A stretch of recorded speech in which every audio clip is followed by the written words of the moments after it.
I was talking to a Polish teacher a year or so ago, and she had a question for me. She said, look, I just want to check with you that I'm doing the right thing.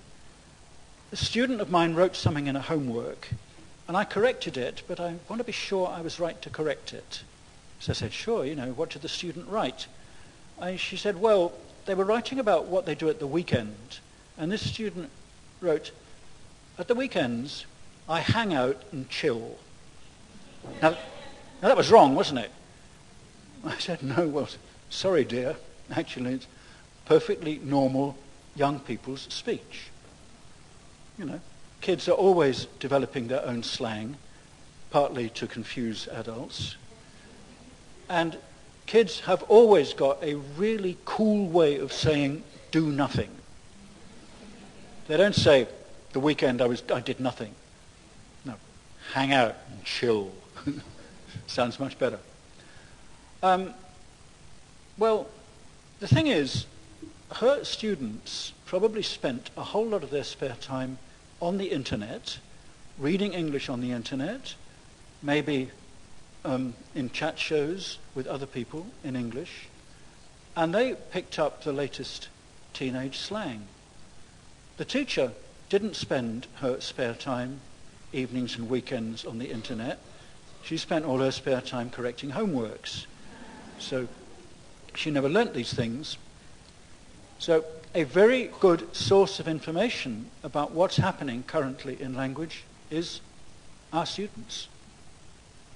They probably spot it before we do. What else? Good, up-to-date reference books. Good grammars, good usage guides, good dictionaries. They do need to be up-to-date. People sometimes show me a book that I wrote some time ago that was published in 1980. And it's gone through new editions since then. And I get nervous when somebody shows me the original 1980 edition and they say, "Ooh, this book is really useful." Well, I wouldn't want to find my way around London with a map of London that was published in 1980. And you can't find your way around English completely successfully with a book that was published in 1980. Language has changed over 30 years. Not dramatically, but it's best if reference books are up to date. New editions of dictionaries, grammars, usage guides, and of course teaching materials. It's best if they're current, modern. They need to be, whatever reference books we're using, need to be pedagogically designed. There's a kind of usage guide that's written for native speakers of English, which isn't much use to us because it deals with the things that native speakers argue about, doesn't deal with the things that non-natives find difficult. So we need the right kind of usage guide, right kind of grammar. They need to be accurate. They also need to have, I think, realistic language in them.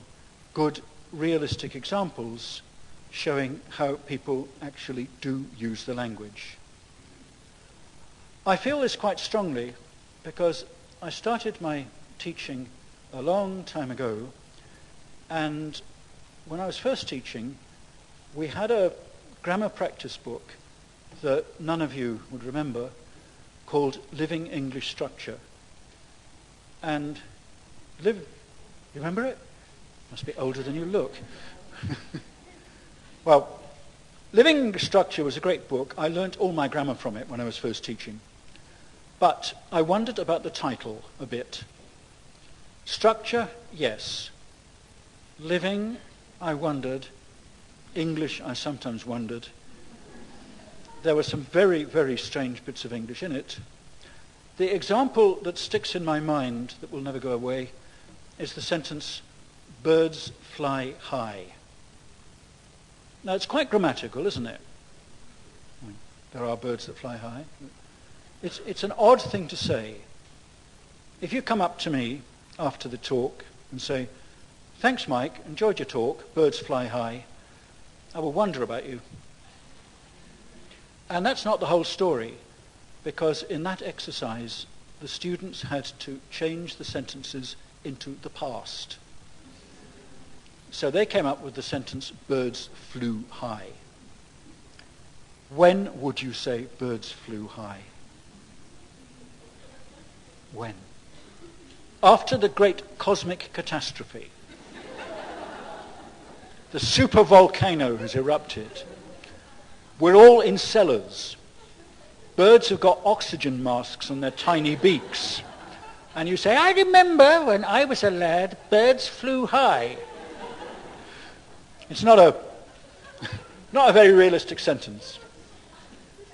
I've got a lovely daughter who has lived in Italy for years. She teaches English in Italy.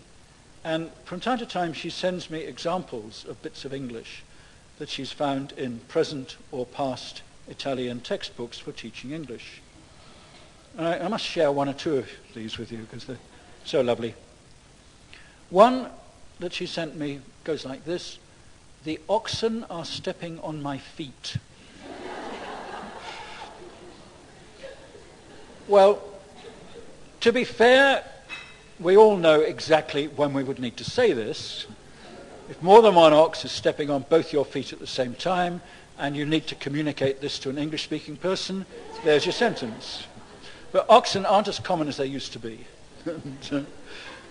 It's probably not a high-priority sentence, really.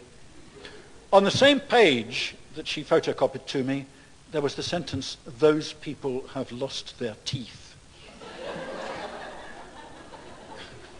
Well, okay, you're a dentist receptionist, it's Monday morning, there was a football match on Saturday night. You can see what's going on here, can't you? The lunatic who wrote this book jumped out of bed one morning and thought, today is a good day for irregular plurals. Probably had the geese chasing the mice on the same page, I don't remember. A friend of mine who was working in France sent me this sentence, which I have memorized in the hope that I may one day be able to use it. It goes like this: come down from that tree so that I may kiss you. Well, I live in hope.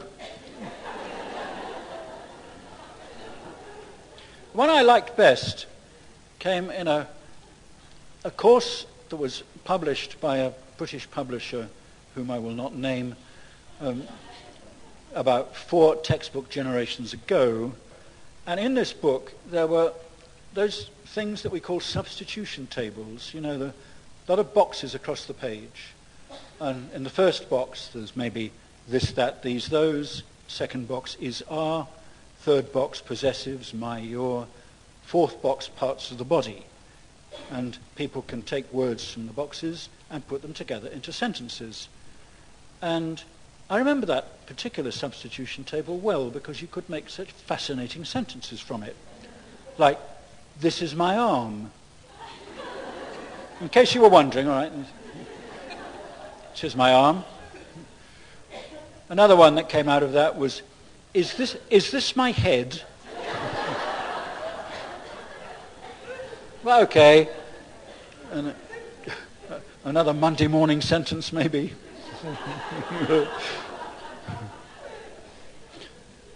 And the one I liked best from that exercise was, is that your leg?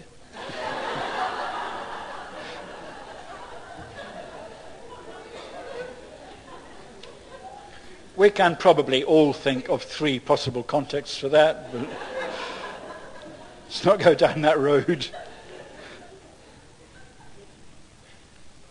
Somebody told me that she had found in her textbook, I forget in which country it was used, she'd found the sentence, how many arms have you got? Well, it's English for interplanetary communication, right?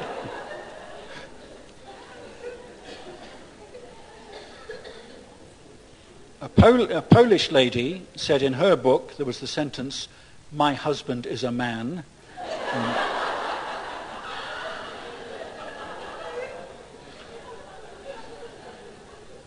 She didn't see the necessity for that sentence, really. And If he wasn't, she wasn't going to say so. And a Japanese publisher I was talking to said when he was a little lad at school, they had this conversation in his book. Am I a boy? Yes, you are. Reassuring.